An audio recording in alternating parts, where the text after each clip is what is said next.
Hello, ladies and gentlemen. You are listening currently to a man who has just seen Spider Man No Way Home opening night and is about to review it. Basically, I'm gonna split this video into two parts. The first part will be a spoiler-free review. The second part will be a review with the spoilers. Yeah, that's how I'm gonna do this. This is all just off the dome, by the way. So basically, first thing I want to say, movie was fantastic. It was really good. It was not a letdown at all. All right, the movie was great. There's nothing particularly wrong with it. There's nothing where I was like, "Oh, this shit sucks ass." It was all good. It was all good. It developed Spider-Man as Spider-Man a lot more. He's no longer in Tony Stark's shadow, I think. I think he has become an actual Spider-Man. You know how before it was kind of like when Iron Boy Jr. this, Iron Boy Jr. that. He's no longer that. He's no longer Iron Boy Jr. He's Spider-Man. There's a lot of stakes in the movie. It's not like some like, oh, everything seems like it'll be easy. Like a lot of the times it really does feel like there's no way that Peter will win these battles. And that's what I like in a movie. It did feel scary at times. I was like, how are they going to get through this? Like I would be horrified if I was these people. It gave everything a much more human feel than the last ones had. Cuz the last ones were all about Iron Man. I mean, come on. Like it was just all Iron Man, but this time it's all about Peter. It's all about Spider-Man, about what it means to be Spider-Man, about how Spider-Man does things. I don't know what I'm saying. It had great moments. The fights were fantastically choreographed. There was a lot of twists and turns. There were times where I was like, man, I don't know what's gonna happen after this. There were times where I could predict it, and I mean, maybe that's just me though. Because everyone else in the theater seemed to be ecstatic. They were like, "Oh my god, I can't believe this happened. I didn't see this coming. I couldn't see this coming at all." And I was like, "What the? I thought this was perfectly alluded to." But maybe it's just me and my sick detective deduction abilities. Maybe I'm like L from Death Note, and I just know when things are gonna happen. But yeah, so don't take that as a knock, and it's fine. But because a lot of times I was like, "Damn, I don't know what's gonna happen." Who knows? Who knows? Not me, that's for sure. The only thing that was unpleasant about the experience was the people sitting beside me. Fuck me, lads. Oh my god, these were the neakiest little fucking twats ever. I understand being excited about this movie. I was excited as fuck. I love Spider-Man. I love all the movies. And I was very excited for this. The hype was in my soul. I was never one of those people who was like, "Oh, just don't hype it up, because then you're gonna be let down." I was hyping that shit all the way up. I was so excited. I was nutting. All right, but these people took it to a next level. First off, all right, I walk into the movie theater with my friend, and we see these kids wearing Spider-Man costumes, and my friend was like, "Damn, I would never do that." And I was like, "Yeah, I wouldn't either." I mean, more power to them for wearing the costumes. Cool, they're excited, whatever. But we get into there, and what are the odds? I'm sitting right next to the fucking Spider-Man costume kids, just like surrounded by them. And the one directly beside me is doing like a fucking play-by-play commentary on the movie while recording it. He was making a fucking YouTube video. I'm not a confrontational person, right? I'm a nice guy. I'd like to believe at least. But I was so close to just being like, "Hey, could you shut the fuck up, please?" Cuz this fool was spazzing. Like Spider-Man would like fucking shit his pants, and then he'd be like, "Oh my god, whoa, he took a spider shit. Did you see that? Oh my god. Oh, he did it. He shit his pants. Oh, Spider-Man." Oh, he was spazzing the fuck out. It was just nuts. It started getting real hot in there, and it's a 3-hour movie, and everyone was like moving around, especially that kid. That kid was going on a fucking marathon. He probably burnt at least 200 calories in that during the duration of that movie. It was fucking insane. And this kid was going nuts, and it was just getting hot and stuffy. It felt like being at a fucking Comic-Con. It was nuts. I was like, God damn, I had to piss so bad too. This has nothing to do with the movie. I'm sorry, I'm getting off topic. Movie is fantastic. Have your expectations be as high as you want them to, because they will not be let down. The movie was very, very good. Honestly, it was one of the best MCU movies ever. Honestly, I'd say top 3. I could give it a strong top 3. Honestly, yeah, I'll give it a strong top 3. Actually, honestly, maybe even a top 2, maybe even a top 1. Just know it could be the greatest MCU movie of all time. Anyways, on to the spoiler part. Let's just this is where it really is. If you haven't watched it yet, watch it, and then come back to this, because I don't know. Just do what you want. Actually, I don't need you to come back to this, but it would be great if you did. I'd really appreciate it. Anyways, leave now, please, if you haven't seen the movie, or if you don't, or if you want to be spoiled, then I guess you can stay. Anyways, let's get into it. First things first, Daredevil, he's in it. Obviously, everyone knows that. If you've seen the movie, you know that as well. I feel like his entrance was kind of weird. It didn't need to be in that. The whole court storyline also seemed weird because they didn't finish it. I understand everything. I understand why it needed to be there. It was like it had to show how bad it was that everyone knew it was Spider-Man, or else you would be like, why doesn't you just go with it? But like it had to show us that everyone knowing he's Spider-Man was actually a bad thing. And then also like the university stuff. But him being in it, it was kind of just like for humor, and I think to show that the Defenders, I think they're called. I don't even know. I didn't pay attention to Netflix Marvel shows. And he was cool when he caught that break. It was pretty cool. And he was like, I'm a good lawyer. And then the fight on the bridge, fantastic, lads. That was so cool. Seeing Doc Ock again was great. They really did him well. In previous movies, I always had trouble being like, okay, they're just arms. They don't seem that threatening. Like, I feel like I could fight Doc Ock, you know? But in this one, they did very well with showing how dangerous his arms actually are. The way he was just whipping shit around and how long they were, they seemed much more menacing, which I guess you can do better with CGI than with actual puppets. But yeah, they were really good, and he looked swag as fuck. I'm gonna be honest, Doc Ock had the drip. They dripped everyone out when they entered this universe. I don't know what it was. Fucking Jamie Foxx had a fade now. It was nuts. Him realizing that it wasn't actually Peter. That fight was great on the bridge, and then Green Goblin comes, and Otto's like, Octave, or what the fuck? He's like, Osborn? So that whole thing was great. The whole bridge scene was really good. Then we had the fight with Electro and Sandman. I'm glad that Sandman started off as a good guy. Well, he kind of stayed a good guy the whole time. He was kind of just tired of shit. He was like, I want to go see my fucking daughter, which was fair enough. Watching him fight alongside Spider-Man was pretty cool. And then the part when Jamie Foxx was like naked and he was like, what the fuck is going on here? You guys are gonna act like I'm not butt-ass naked? And then they were like, oh, yada yada, I'll get you clothes. Jamie Foxx was really good in this movie too. His Electro was really cool. He wasn't blue like ever. I thought that it would start off with him blue and then he'd get the arc reactor and he'd be able to harness his power. But that was not the case. Then Osborn, he's back. He's no longer Green Goblin. One thing I was disappointed.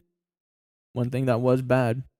Osborn didn't have waves. That kind of ruined the movie for me, honestly. I had to walk out the theater to take a breather when I saw that he didn't have waves. I was pretty pissed off. But yeah, Osborn's back. He's back to normal. Waveless, sadly. But he's back to normal. And he like goes to the homeless shelter, and then he says the line, he says, I'm something of a scientist myself. And I creamed there. For some reason, the kids in spandex did not seem to nut as much at that line. I guess, I don't know, maybe they're just too young. They weren't that young. They seemed like they were my age. But yeah, he says that line, and I really did enjoy watching him and Peter do signs together. I always like when they show off Peter's intelligence. And like Osborn's intelligence too, because they never really showed that off in the first movie. He just kind of like got kicked out of his company and then became Green Goblin. But yeah, the whole sequence of like them all going into Happy's house, it was nice seeing them all get along for a bit. Obviously, it didn't last very long. The Lizard never liked any of them, or no, I mean maybe not get along, but see them all talk, which is something I never thought I would ever see. But we saw it and it was great. This is one I think probably one of the best parts of the movie. This I'd say second best part of the movie when they start fighting. Like, you see Peter's spider sense go off, and he's like, what the fuck? This is crazy. Like, it was like some nuts spider sense. And then he catches Goblin. Man, Willem Dafoe's acting was so good. The way he delivered the lines, you could feel it. You could feel the lines. It felt just like back in Spider-Man 1. And he was just hitting the lines. He was hitting them so hard, man. The way Willem was just... He delivered them with such fierceness, I think. He really did feel like a villain. And I think I've always liked his Green Goblin. I've always thought it was really great. Like, comparable to Heath Ledger's Joker? Maybe not, but it's like one of those up there with like iconic villains. And then the fight ensues. And man, the Green Goblin versus Spider-Man fight was so good. The choreography was insane. They were flying through floors. He was Batista bombing him. It was just insane. He was throwing him through walls. They were throwing each other through walls. Everything was going nuts. He was just fucking them up. And then obviously Aunt May gets fucking obliterated by the glider, and it's just like, well, shit. She's fucked. And I really did think she was okay.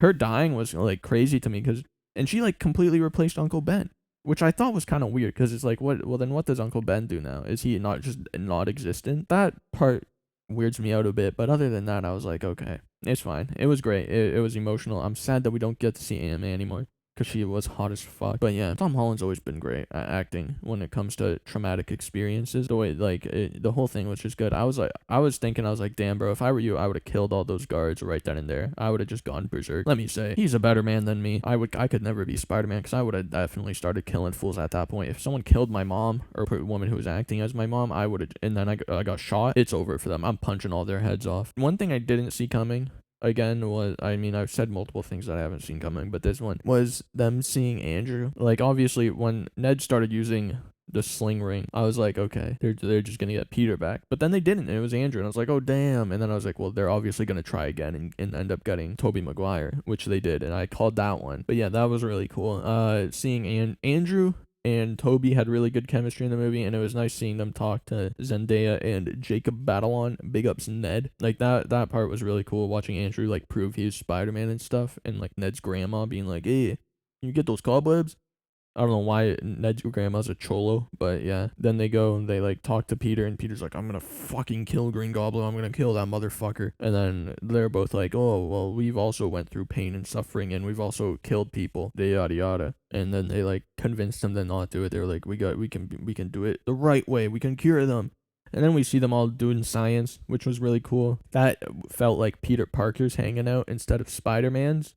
And that was really cool. I'm glad they did them both, like Peter Parker hanging out together and Spider-Man hanging out together. That was great. And then we saw Toby be like, my web comes out of my hand. I don't need that at all. I'm really glad that they did that, because they could have easily just skipped over that. But it was such a nice moment, such a cool moment. Everyone's always wanted to see that, and it was pretty funny. It was great. So we see them all working on the cures and stuff. We get to see them all be smart and such. And then we go to the final battle. But before that, we get to see them all talk, which was nice. We get to see them talk, like, we get to see them pose and stuff. We see the part where where Toby lands first, and then Andrew, and then Tom. Like, that's how the order of their movies came out. We see the part where Tom is like, or the part where Andrew, Jesus Christ, the part where Toby is like, oh, my back, which was, I think it was in like the first movie when he like fucking nailed a sign or something and fell down. And he was like, oh, my back. And then he like cracked his back and stuff. And then the part where he was like, oh, no, man, you're amazing. You're amazing. You're like the amazing, to Andrew, because Andrew's movies are called The Amazing Spider-Man. That was really cool too. There was a lot of fan service in this, but it didn't all feel forced. They did the pointing meme, of course. They had to. They just had to. That's one thing. I feel like Marvel's always been pretty good on like getting pop culture references in. Are memes pop culture? I don't know. I didn't want to say memes. Getting memes, and I hate the word memes. Sounds cringe as fuck.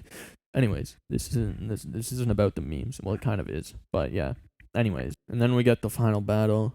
I mean, what can I say? It was fantastic. It was Spider-Man versus 5 Spider-Man villains. It was really good. I was expecting Green Goblin to kind of like stay. I was thinking maybe they'll make Green Goblin a villain for another movie, like somehow he'll stay in, but no. He came in at the end and he was just fucking shit up, but then he got fucked up. I'm sad we didn't see as much Tobey Maguire Green Goblin as I feel like we should have. That's another little problem.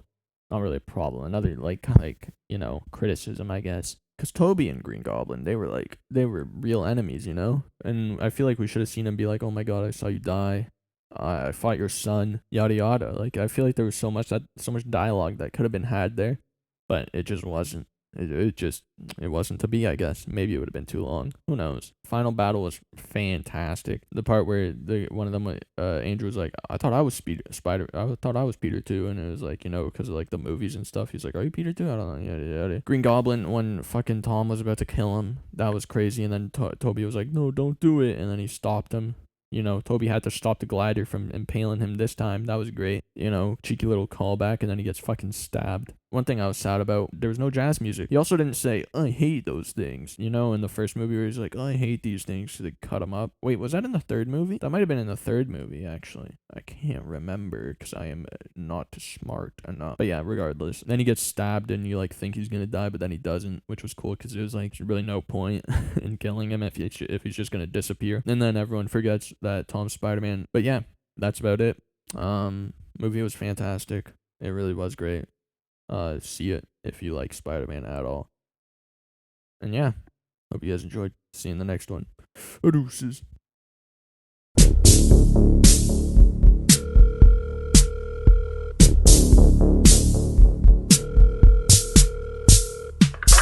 rapper, wanna be an OG. Sipping 4-5s like my granddaddy. Wanna be an alcoholic, no time for family. Can't even see the distance from the people around me. I wanna be the dude that your girl calls pimp. Me, motherfucker, who could bust your lip. I bust a nut and baby mamas, leave them crying, leave them lonely like my papa. I don't wanna be a doctor, I don't wanna be a lawyer, I just wanna be important. Put my face on maps, everybody know me cause the motherfucker raps. Deal with the devil, dealt with the devil, lead with the devil, lie. I'm the devil, I need the devil, you need the devil. Who you think you talking to? You talking to the best they never knew. No crew, never had a clique, no gang. Living by myself, never been no thing. Never need a bitch, never needed a woman. I never needed anybody but a pen and my bullet. I can't deal with the lows that'll come in the future. If I blow up, then it was good to know you. A guy like me can't deal with fame. When you hear this verse, then remember my name.